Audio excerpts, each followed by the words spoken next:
পুশিনের ব্যাপারে যেটা হচ্ছে সেটা তো আমরা দেখতে পাচ্ছি যে হচ্ছে পুশিন হচ্ছে এবং সেটাকে তো ফিজিক্যালি ঠেকানোর মতো তো সম্ভব না। এটা নিয়ে ভারতের সাথে আমাদের আদান প্রদান হচ্ছে।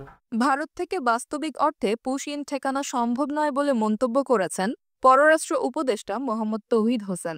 তিনি বলেছেন, দুই দেশের বিদ্যমান কনসুলার সংলাপের মাধ্যমে এ সমস্যাকে একটি প্রক্রিয়া অনুযায়ী সুরাহা করা যায় কিনা সে বিষয়ে চেষ্টা করা হচ্ছে।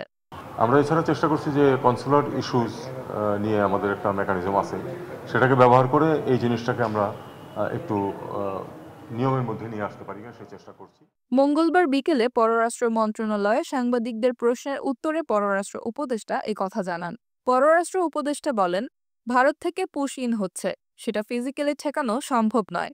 এটা নিয়ে ভারতের সঙ্গে চিঠি আদান প্রদান হচ্ছে। আমরা বলছি এটি যাতে নিয়ম অনুযায়ী হয়।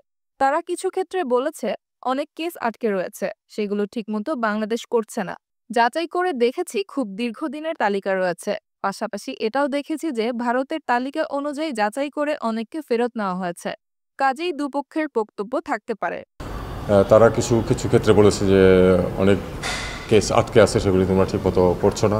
আমরা সেটা চেক করে দেখেছি, আসলে খুব দীর্ঘদিনের তালিকার মধ্যে আছে একটা সংখ্যা। এবং আমরা পাশাপাশি এটাও দেখেছি যে আসলেই তাদের তালিকা অনুযায়ী কিন্তু আমরা চেক আপ করে অনেককে নিয়েছিও। কাজেই দুই পক্ষেরই বক্তব্য থাকতে পারে এখানে। তিনি আরও বলেন, কনসুলার সংলাপ ব্যবহার করে বিষয়গুলোকে নিয়মের মধ্যে নিয়ে আসতে পারি কিনা আমরা সেই চেষ্টা করছি। নিয়মিত পদ্ধতিতে যাতে হয় তার জন্য বাংলাদেশ আরেকটি চিঠি দেবে ভারতকে। তারা যে তালিকা দিয়েছে তা যাচাই করে যাদের বাংলাদেশি পেয়েছি তাদের ফেরত নিয়েছি। আমরা এছাড়া চেষ্টা করছি যে কনসুলার ইস্যুস নিয়ে আমাদের একটা মেকানিজম আছে, সেটাকে ব্যবহার করে এই জিনিসটাকে আমরা একটু নিয়মের মধ্যে নিয়ে আসতে পারি সেই চেষ্টা করছি। চাই যে নিয়মিত পদ্ধতিতে জিনিসটা হোক এবং নিয়মের বাইরে যেন না যায়। বিশেষ করে যেহেতু আমরা এখন দেখা যাচ্ছে যে আমরা তো অনেক ক্ষেত্রেই যেগুলি তালিকা তারা দিয়েছে চেক আপ করে যাদেরকে আমরা পেয়েছি বাংলাদেশে তাদেরকে আমরা ফেরত নিয়েছি। কনসুলার ডায়ালগ হতে পারে, অনেকদিন হয় নাই, হতে পারে। যেহেতু এখন একটা ইস্যু আছে যেটা আমরা সমাধান চাই, এটাও হতে পারে। এটা গা সহ হওয়া সম্ভব না।